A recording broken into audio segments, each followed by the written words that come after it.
So I do want to start with a disclaimer that I am no expert in this topic area, but I'm trying to learn as much as I can because, of course, this is an increasingly large part of our infectious disease practice.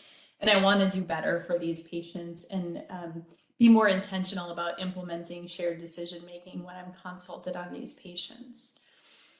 To that end, I have several goals that I'd like to achieve with y'all today. First, an appreciation of the frequency and scope of serious injection-related infections, which I'll abbreviate SERIES.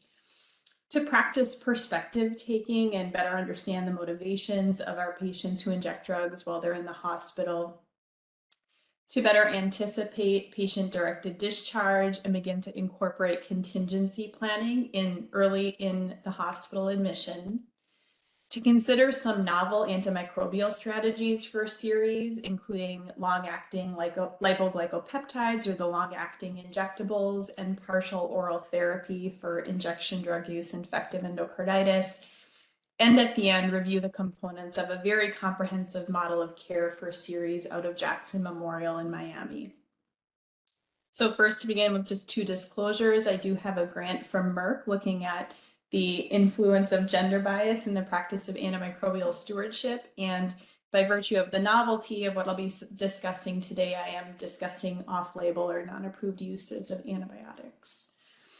So it comes as no surprise to this group that the scope of the complications of injection drug use are enormous and only ever increasing. And I won't belabor the statistics given your far greater expertise, but just a couple of points that from an ID perspective are rather interesting when thinking about the changing opioid epidemic and the increased use of stimulants, which Dr. Brown mentioned off the top. So importantly, being that the relative increase in the use of fentanyl relative to heroin does have implications for infection risk, being that folks are often injecting fentanyl more often than they would heroin. Of course, the risk of infections is believed to go up with the use of fentanyl relative to heroin. And then thinking about the use of stimulants specifically, the stimulant itself can cause local vasoconstriction, which is believed to increase the risk of skin and soft tissue infections in folks who inject stimulants. And of course, there's a wide spectrum of bacterial infections that complicate injection drug use. And we know that patients with who use injection drugs, who develop serious infections are more likely to present later in their disease course. They're more likely to be uninsured or publicly insured. They're more likely to be unhoused. And often many of these issues converge to contribute to significant barriers to safe discharge from the hospital, which, as we've all observed, leads to longer hospital stays and a higher rate of discharge to a post-acute care facility or a higher rate of patient-directed discharge. And those of us who care for these folks in the hospital know the myriad challenges that our patients face during their prolonged hospital stays. Overall, from an ID perspective, I will say there's a paucity of literature on the optimal management of serious injection-related infection. However, the most robust probably exists relative to injection drug use infective endocarditis. So much of what I talk about for the hour today is going to be in the setting of infective endocarditis, though the concepts can be applied more broadly. Concurrent with increasing rates of opioid use, we're seeing increased injection-related infectious complications. Over a 10-year period from 2007 to 2017, there was more than a 12-fold increase in infective endocarditis, although this varies somewhat regionally across the country.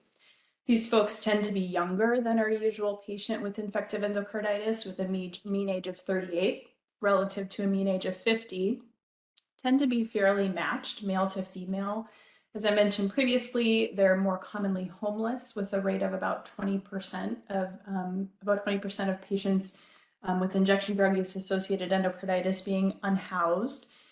From a racial ethnic demographic, more common among non-Hispanic white, but that varies a bit by region of the country. And then from an anatomic perspective, of course, tricuspid valve endocarditis, right-sided endocarditis is more common, though all valves can be implicated. And Staph aureus accounts for more than 80% of right-sided endocarditis, but still the majority of endocarditis when considering the left side as well among this group of patients, including MRSA. So for the reasons that I mentioned, I want you to think about the model of Staph aureus infective endocarditis throughout the remainder of the discussion, and that's where much of the evidence lies. Infective endocarditis is a well-established clinical syndrome with long-standing, very reputable diagnosis and treatment guidelines. They're excellent, but given that they're so well-established, one of the issues that arises when caring for this group of patients is historically, they've left very little latitude in regard to treatment strategy or optimal antibiotic prescribing. Indeed, they go so far as to say that basically prolonged parenteral, meaning IV antibiotic therapy, is required for infection cure. And what that looks like is, in a patient who doesn't have barriers to safe discharge, leaving the hospital with a PICC line and daily infusion or home infusion of antibiotics. But we all know that for a host of complex reasons, patients who inject drugs don't often receive this standard of care either medically or surgically, which I will not be touching on today. Antibiotics, of course, are a big part of that lack of standard of care, and we know quite well that the provision of OPAT among this group of patients is low. The benefits of OPAT are well established.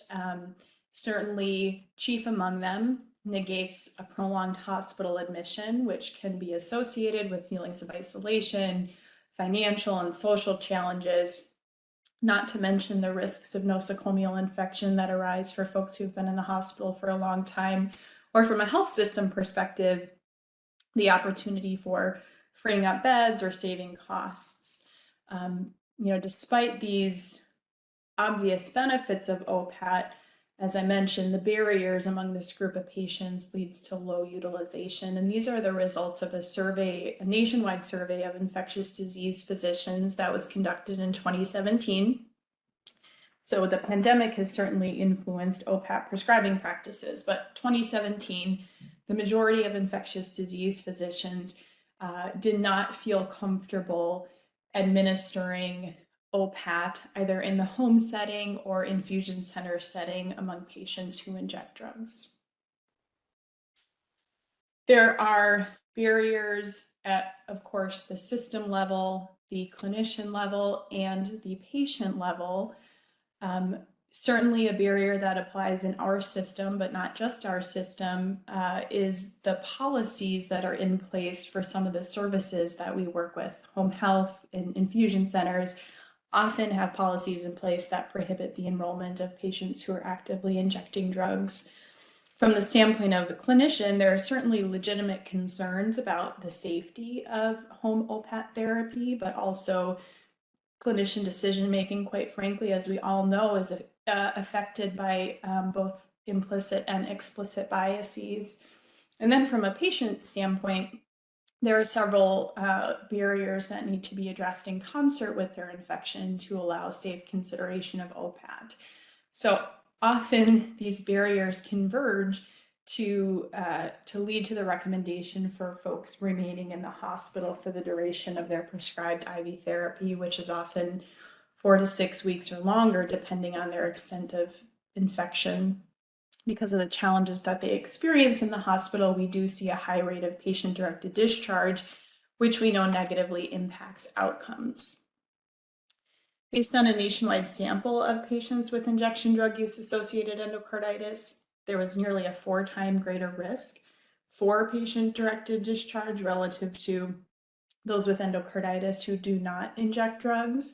And depending on the study, it's 20 to up to 30% of these hospitalizations do end in patient-directed discharge, which highlights the importance of thinking about this preemptively and considering contingency planning for patient-directed discharge early in the hospitalization. And patient-directed discharge has huge implications for their infectious outcomes, with a 4 times greater rate of readmission among patients with Staph aureus infections specifically, and some studies would suggest a higher rate of mortality. So to improve their care, it's important that we understand what motivates patient-directed discharge and how we can put better systems in place to support folks when they may need to remain in the hospital for the most optimal treatment of their infection. So I'm sure many of you are very familiar with this literature, but there have been several qualitative studies that examine the patient experience for those who remain in the hospital for prolonged treatment. And several themes emerge across these studies as barriers to folks remaining in the hospital for their recommended treatment course. Of course, you all interface with these more often than we do in infectious disease, but inadequate pain control and inadequate control of withdrawal are huge, as are feelings of isolation, the financial pressures of missing work to be in the hospital for several weeks or short months in some instances, not being there for their children. And also, sadly, I think we've all observed this, sometimes outright mistreatment by staff, or just a perception or a sense of being policed by staff. So to share just a few epitomizing quotes, one patient described being admitted for an abscess on his head. He was in a lot of pain and was only given Tylenol because he had a history of an opiate problem, and comments that he felt like his arm would need to be ripped off to get any pain medication. From the standpoint of the experience of withdrawal in the hospital, this patient describes feeling crippled and sick, like she'd rather undergo childbirth than going through withdrawal, and that using becomes a necessity because she feels like she's dying otherwise. And in regard to their experience with staff in an emergency department, this patient describes staff being stricter or more short-tempered.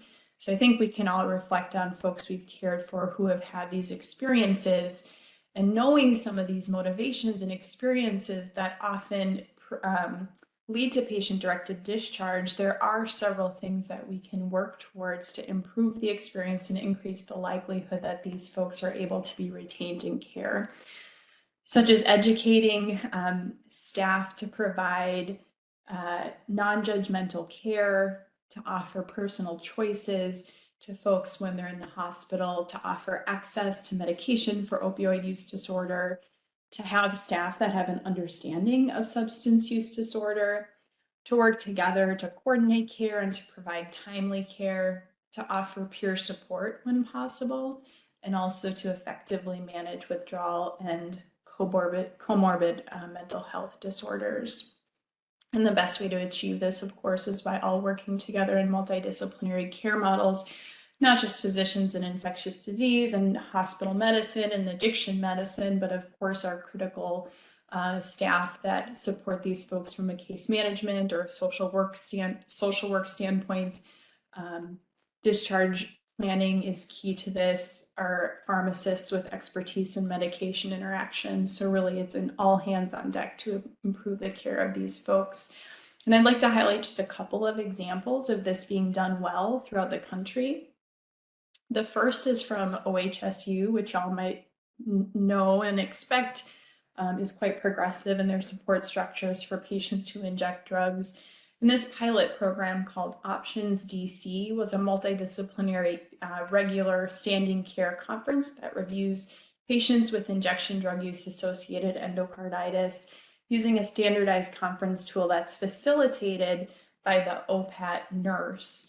And this is what the tool looks like. And I know it's small and you can't read it, but basically what they're doing is they're eliciting expertise or recommendations from relevant team members for the most optimal treatment, but in a patient-centered fashion. And they actually incorporate a peer mentor or a peer support person in this discussion that can advocate on the patient's behalf and help to institute a plan to allow them to be retained in care in the hospital if that is what's recommended, or also importantly, a safe plan for transition to the outpatient setting if the patient elects to do so, or if that's felt to be medically appropriate. What I think is especially unique, very cool about this program is this introductory script, which orients members to the conference, but also asks all members to explicitly consider the role of paternalism in their recommendations and the principles of beneficence, non-maleficence, and patient autonomy. So in their pilot, which I want to say was about 50 patients, they had recommended 70% of patients to get first-line IV antibiotics for the duration of their hospitalization. 62% of those folks were in a supervised setting, so inpatient is likely what that means. There were 20 patients of the pilot that were discharged home, but only 4 of those 20 were candidates for home infusion. The others were getting infusions at an infusion center. I will say that despite this quite strong multidisciplinary conference, the length of stay, the median length of stay was still about 28 days. So that to me is probably on the more generous length of stay that's been reported in this group of patients. So it doesn't necessarily appear to shorten hospitalization, which from a systems perspective is a priority, but seems to be more in line with patient motivations and patient desires.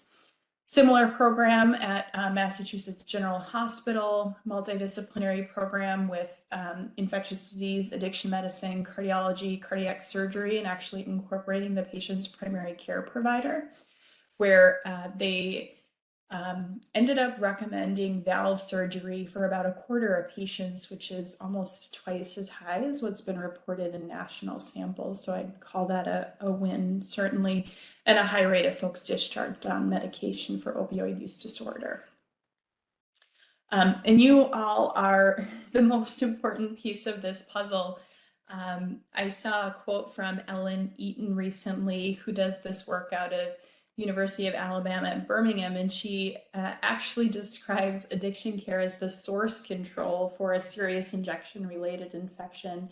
So critical to managing the current infection, but also preventing any infectious complications for folks down the road. And addiction medicine consultation has consistently been shown to improve patient outcomes. And this is a series of 125 patients out of Washington University that had deep-seated infections that were a complication of injection drug use, who required at least 2 weeks of IV antibiotics and were not considered eligible for outpatient IV antibiotic therapy. So among the group of patients who received inpatient addiction medicine consultation relative to those who didn't, 86% received medication for opioid use disorder, compared to 17% in the group that did not have an addiction medicine consultation. Nearly 80% with an addiction medicine consult stayed in the hospital for their full duration of IV antibiotics relative to 40%. Only about 16% of the folks who were seen by addiction medicine left via patient-directed discharge, compared to nearly 50%. And they observed a hazard ratio of 0.378 for 90-day readmission among folks who had addiction medicine involved in their hospitalization. So the work you do is critical and arguably far more important in the long term than what we can offer these folks. You're much more familiar than I with the benefits of medication for opioid use disorder, but specifically in regard to infection outcomes, it's been shown to improve adherence to antibiotic therapy. Quite likely, it reduces the rates of patient-directed discharge and decreases readmission rates, and may reduce mortality, specifically among patients with infective endocarditis. So getting you all involved to initiate substance use disorder treatment, if appropriate, is important for these folks. And given this importance and the, frankly, the limitations of our respective workforces, there's been a call nationally to better equip us in infectious disease to manage substance use disorder, to not just address the patient in front of us, the underlying substance use disorder, and infection complications, increase the prescriber pool for medications for opioid use disorder.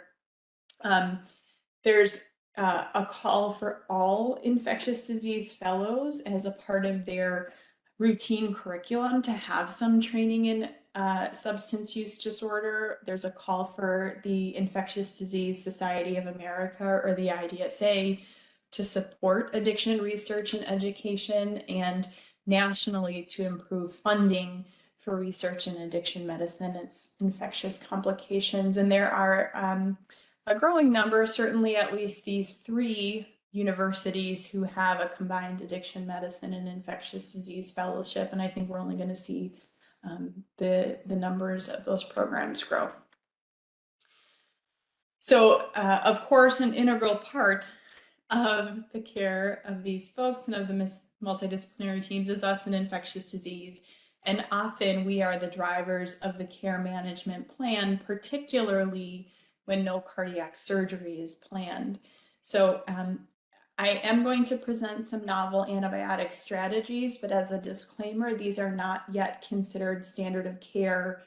And I don't suggest that these should replace a routine recommendation to try to get these folks first-line therapy, if that's at all possible. But the data does offer some hope that there are going to be increasingly accepted alternative approaches to caring for this group of patients when they have barriers to remaining in the hospital.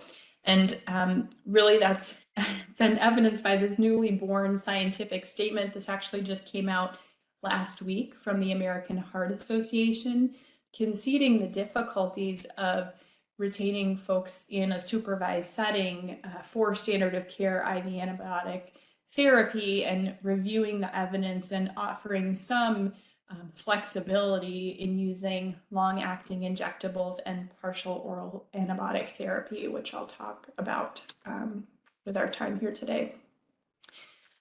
So I will focus on 3 antibiotic strategies, the first being traditional OPAT, and the data we have that supports or refutes the safety of that in this group of patients, but also, again, the long-acting injectables and partial oral therapy for endocarditis. But first, traditional OPAT, and by that I mean putting a PICC line in and sending someone out of the hospital, either for infusion center-based therapy or home-based antibiotic therapy. As a caveat for these studies that I share, the limitation across the board is the sample sizes are quite small, and this is all observational. But among trials that look at patients who inject drugs who are discharged on OPAT, cure and failure rates appear similar, as do rates of mortality and overall rates of vascular access adverse events. And what they mean by this is either PICC-associated DVT or PICC-associated infection. I will say that in addition to sample sizes being quite small for these studies, the follow-up that these folks get is much more intensive than we would be set up to be able to offer through our clinic or through our health system. Often tamper-free PICC lines are used in these studies. Folks are getting at least daily nursing visits, sometimes more often, depending on how frequently the drug is administered. Some folks are using regular or random urine drug screening and behavioral contracts, which actually the AHA scientific statement advises against. But again, most importantly, ongoing addiction care. And given the intensity with which these folks are followed in these studies, it certainly limits the real world translatability, as again, we do not have these resources at hand in our health system currently. Just a comment about vascular access adverse events specifically. The worry is that some folks may be using their central line to inject drugs directly. The rate of misuse is probably lower than we in infectious disease fear among those studies that have looked at this, 0 to 2% rate of misuse, though in some populations, particularly one study out of Washington that looked at unhoused patients cited a risk of or a rate of misuse up to 36%. So I think it varies. It's probably lower than we fear. And interestingly, if you consider a PICC line from the lens of harm reduction, injecting through a PICC line is probably lower risk than an alternative injection site. So that's also an interesting perspective to consider. Discharging patients who inject drugs on OPAT does increase the risk of hospital readmissions relative to folks who do not inject drugs. And as you might imagine, relative to keeping them in the hospital, it does decrease the cost of care. So due to the barriers that I mentioned, I still am not at the place where I'm ready to routinely advocate discharge for traditional OPAT. I think there's a lot of health systems barriers that would need to be addressed to allow that to be safe. Again, these patients are highly scrutinized. There is evidence to suggest that the risk of adverse event goes down with stable remission of at least 12 months or longer, but again, key is continued accessible addiction care.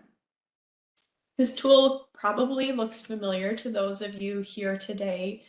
This is, I understand, what you all use to provide a PICC line risk assessment, and it's probably the best tool out there, although I will admit still a limited tool that helps us to quantify the risk of outpatient IV antibiotics among patients with a history of injection drug use.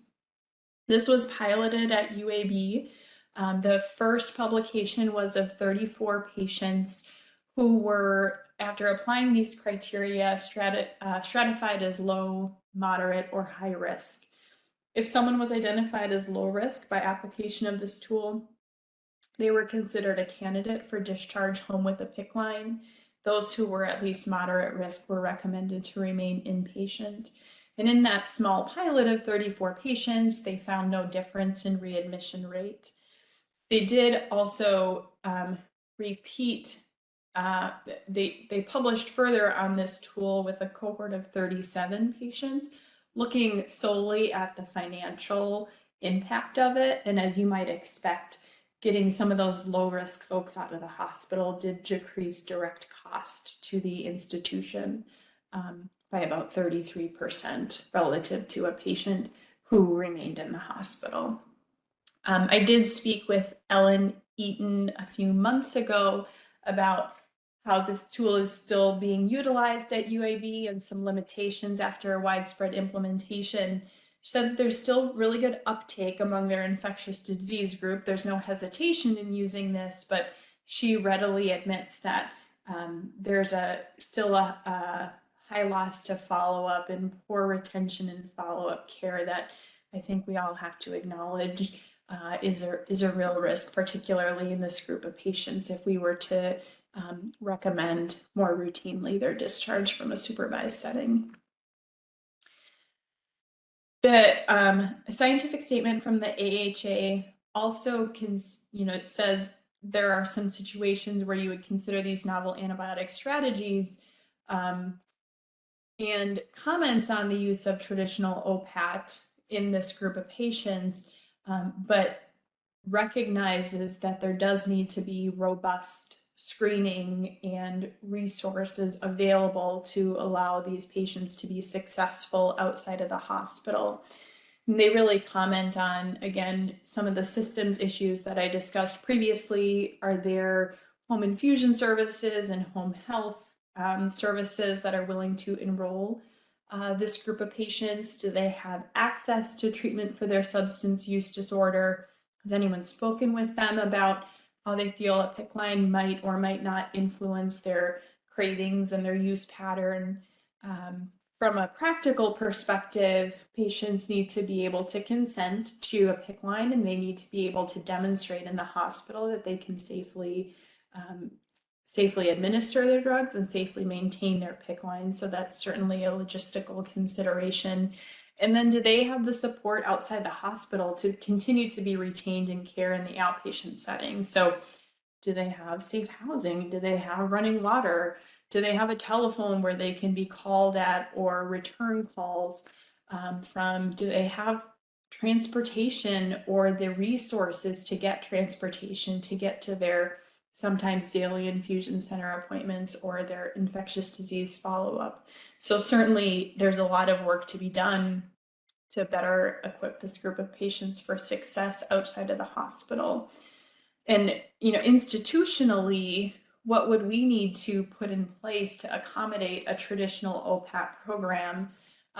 Certainly we need support from the institution, not just like, yes, please do this, but financial support. So dedicated FTE from a physician perspective, social work and case management, our nurses in infectious disease clinic like run the place. So dedicated nursing FTE would be critically important.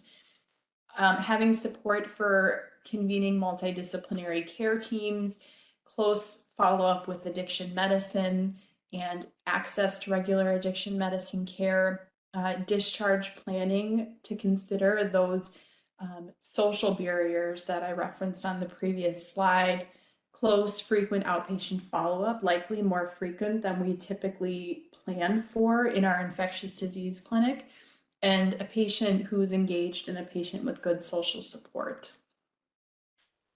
For those patients who cannot or do not want to remain in the hospital for the full IV therapy course, and for those patients who we feel are not suitable candidates for OPAT, then there are two novel strategies that I mentioned I will be discussing, the first of which will be the long-acting lipoglycopeptides or long-acting injectables. These are antibiotics that can be administered once a week.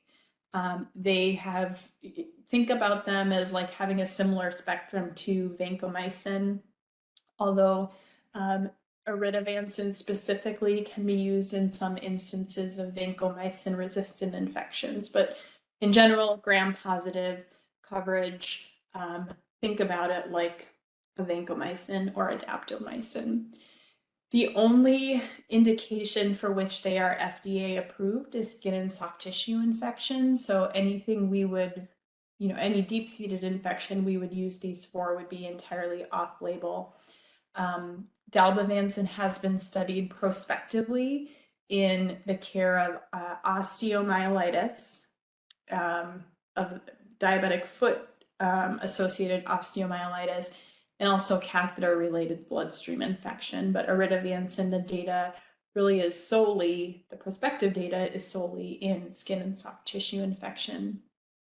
I will say, despite the lack of FDA approval, the niche that we found is for those patients who have gram-positive infections, who have barriers to standard of care. These are nice options because, again, they obviate the need of a PICC line because you're only giving a dose every 7 days. The barrier, of course, is we have to have patients come into the infusion center once a week, which I've had mixed success with when I've recommended this to my patients with injection-related infections. So again, the preponderance of evidence is for skin and soft tissue infection, for dalbavancin, bloodstream infections, and osteomyelitis. And there are largely retrospective but emerging data for the use of these agents in deep-seated infections. And what I mean by that is infective endocarditis, musculoskeletal infections, largely. And between the two, dalbavancin is better established for serious infections. So you'll often see us favor dalbavancin over iridovancin when that's an option. This is the most comprehensive review that I found.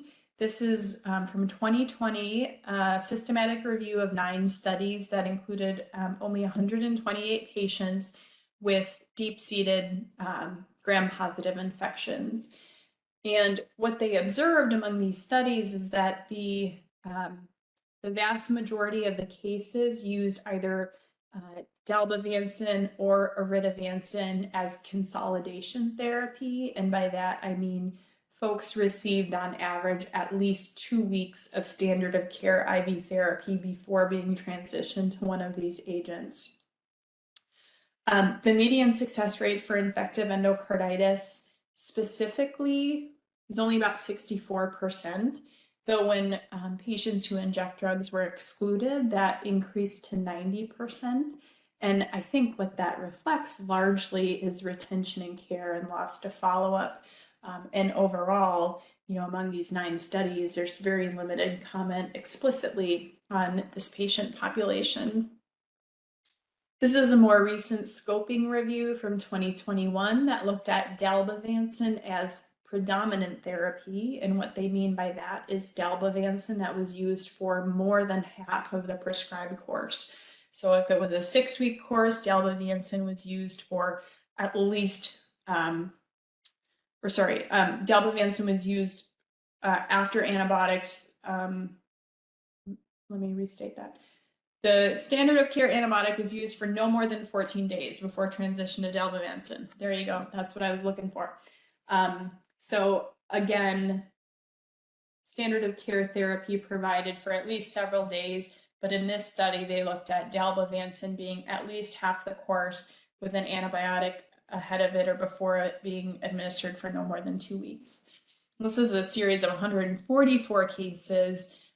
I will say that the majority of those cases, almost 100 of those cases actually were 2 clinical trials that looked at dalbavancin's role in diabetic foot-associated osteomyelitis, so quite skewed towards osteomyelitis. As you would expect, certainly with any systematic review, a lot of heterogeneity in the infection types in what is treatment success. How is that defined? But across the board, I think you can appreciate that largely these are favorable results, though the limitation in interpreting this review is that very few of the component studies specified whether patients who inject drugs were included, and indeed there were only 11 known cases reported in these studies, which I think limits the ability to translate this to this group of patients. So again, despite accumulating evidence for the use of dalbavancin or oritavancin for deep-seated infections, only a very small portion of that data is among our patient group of interest. There are these 3 small studies that included explicit data on patients who inject drugs. These are dalbavancin studies specifically, and I think, again, what you'll appreciate right across the top, small sample size. When patients who inject drugs are included, success rate is lower. And what I think you'll appreciate there on the bottom line is that's largely owing to high rates of loss to follow-up. And when we pull out the data of infective endocarditis specifically, I think you can appreciate that the results are rather lacking. They leave something to be desired, with, again, high rates of clinical failure and loss to follow-up. So to summarize, we've got some retrospective data with the use of these long-acting injectables, again, these once-a-week injectables for gram-positive infections that obviate the need for a PICC line. High rates of clinical success among highly selected patients who are retained in care, but the high rates of loss to follow-up among our patients who inject drugs does limit the real-world utility. Nearly all data we have to date are for consolidation therapy, again, that being on average at least 2 weeks of the standard of care therapy in a supervised setting before transitioning to dalbavancin or oritavancin. And really, there is an urgent need for prospective data, especially in infective endocarditis, given the high stakes nature of this infection. And there is one trial that's ongoing using dalbavancin for infective endocarditis. So hopefully we have some more data soon. And then finally, transitioning to the data that supports partial oral antibiotic therapy for infective endocarditis among patients who inject drugs. This has been a long-standing question. There are studies from the 80s and 90s looking at the combination of fluoroquinolones and rifampin for Staph aureus endocarditis among patients who inject drugs. So a long-standing interest in this, of course. And then more contemporary, we've got this POET trial, which I'm sure you've all at least heard about before, looking at partial oral therapy for infective endocarditis. And again, here it's after a period of folks getting standard of care IV antibiotics for, I want to say, about 17 days before transitioning to oral therapy. The cautions, and I should say, showed similar outcomes in terms of readmissions and mortality. So the POET trial really changed a lot of minds and how we should be approaching infective endocarditis. It hasn't yet made it into the guidelines, and I don't think it's yet standard of care. But it is winning some hearts and minds, particularly among this group of patients, and is well reflected in the AHA scientific statement. But just some cautions in applying this to our patients who inject drugs. This was only left-sided endocarditis. Of course, we know that our group of patients more likely to have right-sided endocarditis, though you would assume, and right-sided endocarditis generally responds more favorably. So I don't think that's necessarily a limitation. A huge limitation is there were no MRSA infections, and we know our oral antibiotic therapy is much more limited. Our options are much more limited when MRSA is the implicated organism. I mentioned that, again, folks were on IV antibiotic for a median of 17 days before the switch, and often it's challenging for our patients to remain in the hospital even that long. And I think logistically, some big limitations are that these folks were followed in the clinic 2 to 3 times per week, which of course we're just not set up to be able to do. And then they excluded any patients from this study who were not expected to adhere to this intensive outpatient regimen. So as you might imagine, that would likely exclude a lot of the patients that we care for and collaborate on. Although there were, I want to say 4 to 5 patients who did have a history of injection drug use that were included in the analysis. So there may indeed be folks where this does apply, but not an easy solution. Of course, partial oral therapy comes with its own set of challenges.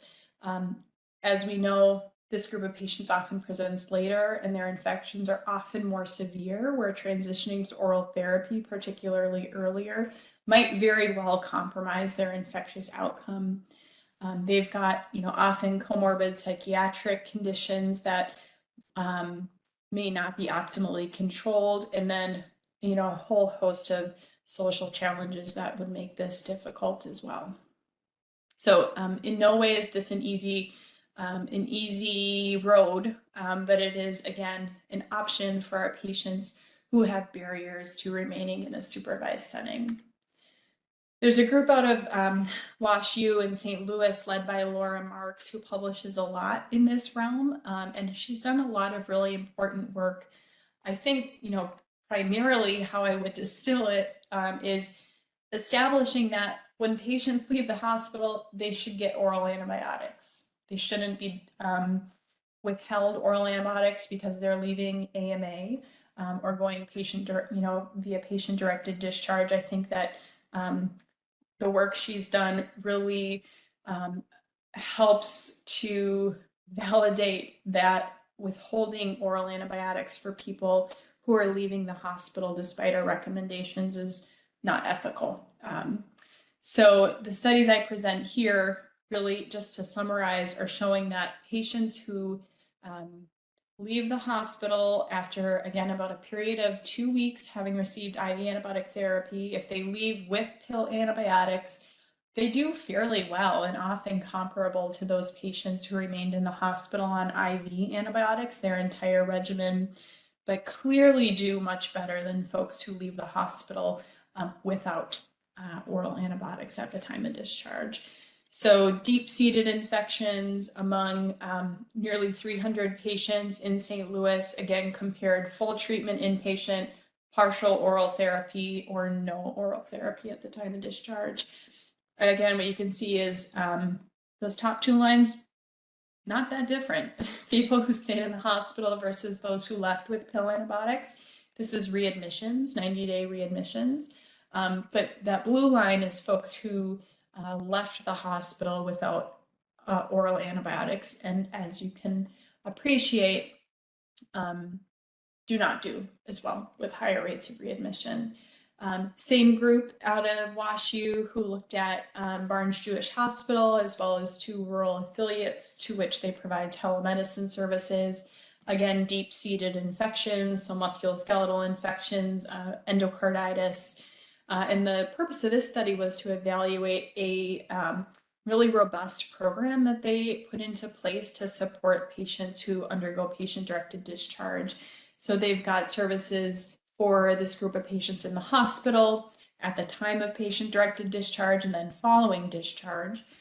They have case management assigned to these folks in the hospital. They explicitly incorporate contingency planning into their ID consultations. If someone were to undergo patient-directed discharge, they have next day follow-up with folks in case management and same day ID follow-up via telemedicine if it's an unplanned patient-directed discharge. They're offered medication delivery and arrangement of any outpatient appointments that they may require. And then after they discharge, continued management by our social work and case management colleagues, and then offered treatment for viral co-infections, which is important as well, of course. With the implementation of this program, again, the folks who left the hospital on oral antibiotics after receiving about 2 weeks, a little bit over 2 weeks of IV therapy, did very similarly, did just as well as the folks who remained in the hospital.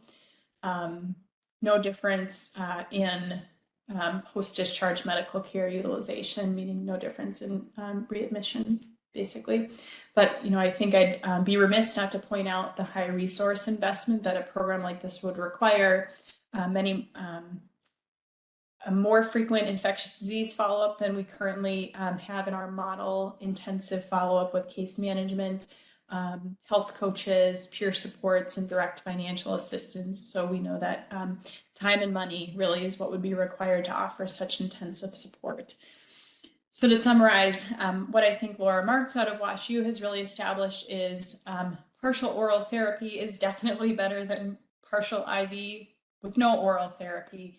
And again, I think that not offering folks oral antibiotics at the time of discharges is no longer excusable, and I think an opportunity for quality improvement in our system.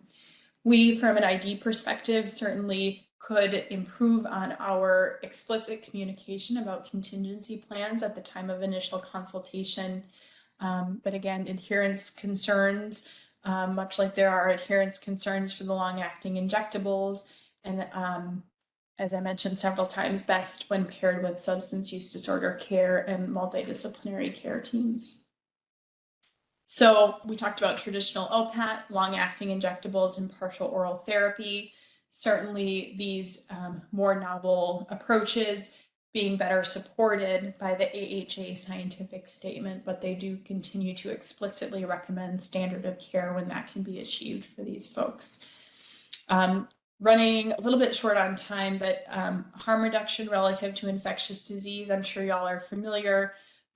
Encouraging folks to rotate injection sites, avoiding lower extremities if they can, because those sites carry a higher risk of infectious complication. Avoiding the possible vascular irritant of crushed pills being injected, which can cause endothelial injury and increase the risk of phlebitis. Of course, doing things to make a vein more apparent to reduce the risk of skin popping or muscle popping, educating on proper needle insertion technique, discussing alternative routes of communication, of course, smoking being lower risk than injecting, and then providing information on where people can acquire sterile preparation and injection equipment.